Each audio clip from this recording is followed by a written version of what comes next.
Alright, we're gonna do the tear down of the stock struts and shocks. I got these spring compressors.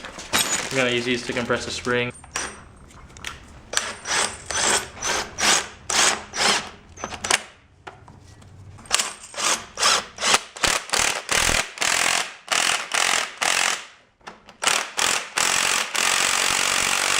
Once you have the spring compressed, you can see under the seal it's, you know, there's some play, so it's not gonna fly off. So now we gotta take the top hat off, and here's the dust cover for the top of the top hat. And then you can see here, you have a hex key and Allen key slot where you can put an Allen key, and you're supposed to take a wrench, like insert the Allen key, and get a wrench in there and take it off. But since we're not using these struts again, we're just gonna impact it off. It's a way faster, and I'm not using these again anyway, so it doesn't matter. So we're gonna do that. This is not the proper way to do it, but I mean, if you're not gonna use them again, it doesn't really matter. All right, so what I'm gonna do is hold the inside of the actual cylinder so it can prevent it from spinning when I impact it.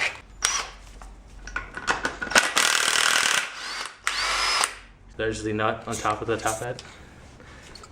And then this should just come right off. So this is the actual part we're gonna take off.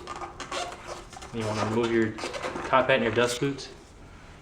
All right guys, what we're gonna do is we're gonna take a punch, and we're gonna punch roughly the center. You wanna get the center, and we're gonna drill a 1/8 inch hole, and we're gonna drill a larger hole after that, but this is so the oil leaks out. If you can see, there's already kind of a little hole. There it is, for the center, with the punch and a hammer.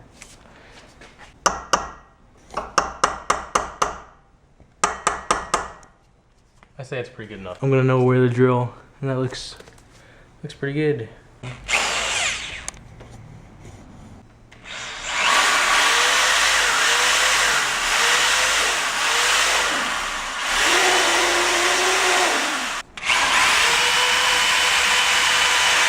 Now that you have the hole drilled, you're gonna lose the compression inside the shock, and you just wanna drain a lot of the oil out. The hole is only 1/8 inch. This is just a washer, I think, and just a cover. So I'm gonna try and knock those out. Okay, guys, I'm just kind of banging at the top of the shock. This metal, just trying to get it out without damaging the housing.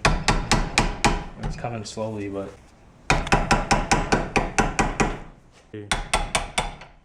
So this is like, throw that away. All right guys, we have the strut, and you can see I taped it off right under the base where the spring sits. And from the lowest, at the lowest point of the strut, where the spring seat is, you want to measure. So basically right here, this is the lowest point. This is higher, as you can obviously see.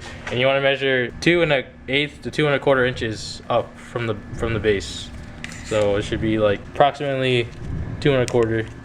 As long as you're like higher than 2 inches or higher, then you should be fine. Just don't go below 2 inches. It'll be too short, and then you have the problem for when you put the Koni insert in, you won't have enough length. And the reason you want enough length is to keep the actual insert straight. That's where you want to cut at with the hacksaw. So now we're gonna cut right here along the blue tape, and then this piston will come out.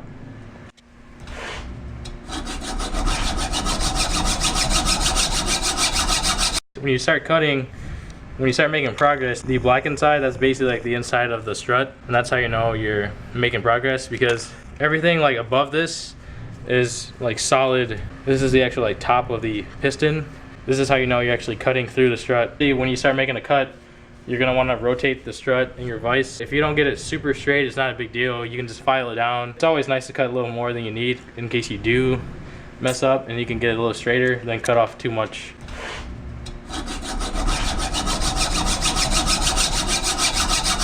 As you can see, we got it cut off, and you want to have an oil pan nearby to release the piston and all the oil. So we're gonna file it and try and get all the edges.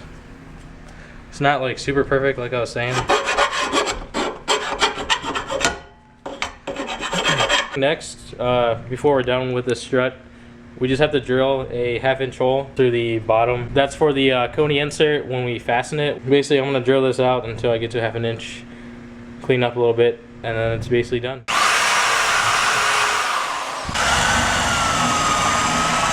Okay, we finally made up to the 1/2 inch drill bit. Definitely go slow when you're doing this. You just wanna go steady and smooth at a moderate speed.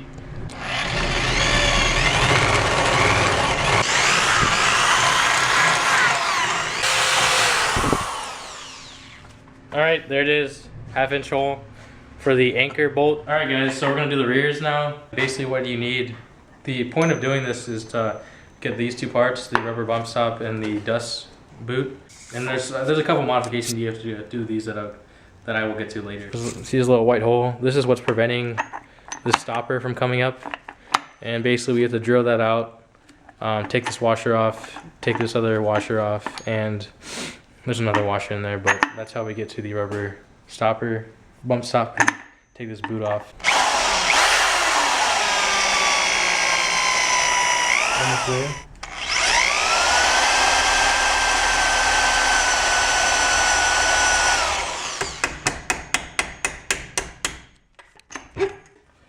So there's your dust cover, dust boot. And then you have this other stopper on here, and you just want to hammer this out. That's given. There it is. Yep, and this is what you need.